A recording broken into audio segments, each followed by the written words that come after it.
On the lead up to Christmas, one cold December night, Mike was in the studio writing his list to Santa. He had been looking forward to this for quite a while, as he had been on his best behaviour all semester, other than that time he had a drink in his 9 a.m. lecture. Dear Santa, my name is Mike, and for Christmas this year I would like a... But suddenly, the studio door burst open and a cold draught broke into the room. In from the doorway, Orla, the big boss of Queen's Radio, entered. Hello, Mike. What are you doing here so late? Orla inquired. Mike took a while to answer. He had lost his train of thought for his Christmas list to Santa, and he knew he had an idea for something cool. Was it a robot dog? A bungee cord? No. Oh, was it a deep tissue massage gun? Who knows? At this point, Mike just thought to himself. Then he remembered he still hadn't responded to Orla and was just moving his lips and staring off into the distance, thinking. Hey Orla, I'm just writing my list to Santa. What do you need? He finally answered. Oh, I'm just here to grab some papers for something important, like admin stuff, she told him as she briskly walked to the desk, picked up some paper and left without another word. Strange, Mike said under his breath. Anyways, on with the list. Dear Santa, my name is Mike, and for Christmas this year...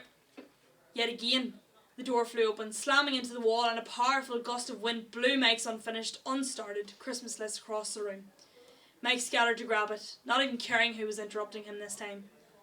Mike, why are you still here? Your bedtime was 45 minutes ago. It was Rebecca from QRTV.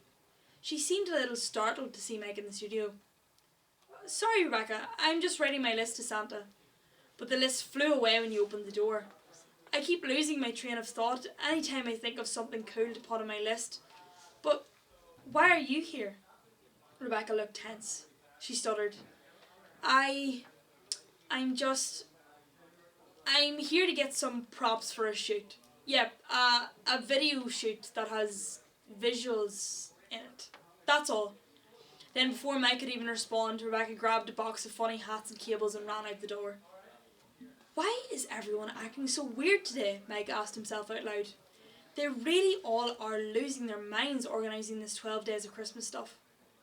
Now Mike got comfortable in his chair again, shuffled about, got his pencil secured in his paw and took a deep breath. Santa list. This time I'll get him. Maybe I should lock the door.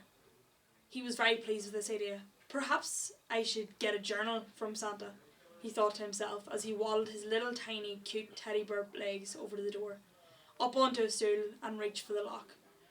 However, as he looked up towards the lock, he also locked eyes with Sean and Jack, tech geniuses. They scowled through the glass door, then tried for the handle, but Mike was too fast, turning the lock as he shouted, I'm writing my list to Santa. Leave me alone. Stop trying to interrupt me. Leave me alone. And that was it. That could be his gift from Santa this year. He hopped over to the desk and began writing. Dear Santa, my name is Mike, and for Christmas this year, I want the Queen's Radio Committee to give me some peace and quiet, and let me think of cool ideas. Thanks, Santa. P.S. I've been really, really good this year and got a 2-1 assignment I did last minute whilst hungover. A week later, Mike woke up on Christmas morning. He heard not birds tweeting, no wind nor rain. He heard silence. Did Santa really give me some quiet? He could surely only wish. Down he went to open his gifts. Nothing? No, but he was so good. How could Santa not have brought him anything at all? Not even a lump of coal or a scooter with fire decals like he'd seen on an ad on TV once. And couldn't stop thinking about it for days. He also realised no one had came to open their presents. He explored the whole house and only found empty beds. None made, but empty nonetheless. I've made the committee disappear. Mike felt a mixture of relief and guilt. On one hand, he has some peace and quiet, but on the other, his friends aren't here to celebrate Christmas with him and sing songs and eat a big, huge dinner, then pass out from the meat sweats. Maybe I just need some air, Mike thought.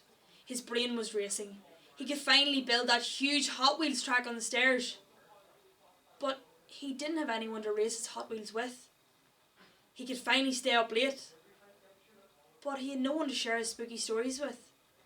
As Mike opened the front door, a snowflake landed on his nose, causing him to go cross-eyed as he tried to focus on it. "Mike, Mike," he heard off in the distance, and as his eyes began to refocus, he saw the whole committee in the garden, wrapped up in scarves and hats, building a huge snowman that just looked like him. "Merry Christmas, Mike. Come here, we have something for you," they all exclaimed. Mike stepped out into the garden, feeling more relieved than ever now that he knew his friends weren't gone forever. "We're sorry we kept interrupting your list to Santa, but we were planning this for you." "Planning what?" Mike asked. But just as he finished his sentence, he seen it. His long-distance girlfriend, Meg, megaphone for full, standing on a scooter with fire decals wrapped in a big red ribbon and the biggest Hot Wheels track he's ever seen, with a Mike-sized Hot Wheels car so he could race his friends. That they did, drinking hot chocolate, eating a lovely dinner and racing around the big snow Mike in the garden all day long. Merry Christmas.